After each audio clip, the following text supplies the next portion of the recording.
Hey folks, AWR Hawkins, Breitbart News. I want to talk to you about the basics of the Second Amendment this week. You know, Justice Alito, Supreme Court in McDonald v. Chicago, 2010, he described self-defense as the central component of the Second Amendment. And that's what I want to work with here. I want to think about self-defense. It's the hinge on which the door of our Second Amendment rights swing, okay?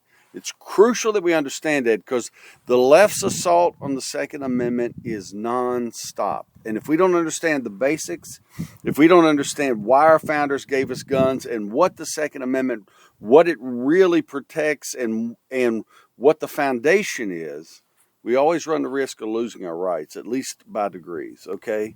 So self-defense, the central component of the Second Amendment. Now, at Breitbart News, dude, we cover this every week. Just last week alone, there was a homeowner in Jacksonville, Arkansas. He had to open fire on two intrusion suspects. One of those suspects ended up in the hospital with a gunshot wound. The other was arrested, all right? What made the difference in that scenario, though, is that homeowner had the firearm with which to defend himself, all right?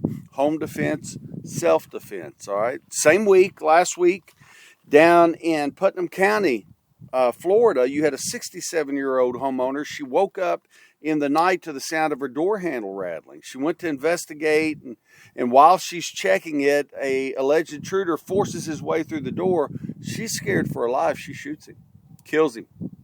The sheriff of Putnam County, Florida, said that the woman did a phenomenal job, said she made her neighborhood safer, literally made the neighborhood safer by shooting this intruder. He praised her, praised the fact that she was acquainted with the gun, knew how to use the gun, so on and so forth. Folks, again, self-defense, the central component. Also last week, a driver in St. Louis, right? An alleged carjacker targeted the driver, had no idea the driver was armed. The driver shoots the carjacker, or the carjacking suspect, I should say, and takes him out of the picture. He's gone, all right? The firearm made the difference. Now, last week, too, something that was kind of high profile, there was a shooting in an El Paso mall, all right? At the El Paso mall, what we found out is that a 16-year-old, a 17-year-old had an argument. The 16-year-old allegedly shot the 17-year-old, killing him. After he did that, that 16-year-old was confronted by a concealed carry permit holder who shot the 16-year-old and wounded him. That's it. That's the end of the shooting, because the concealed carry permit holder stepped in. You see that? Folks, that's how the Second Amendment works.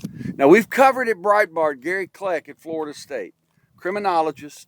In the 1990s, he said, look, via academic work, not through guesswork, but via academic work, he said there are at least 760,000 of these defensive gun uses a year.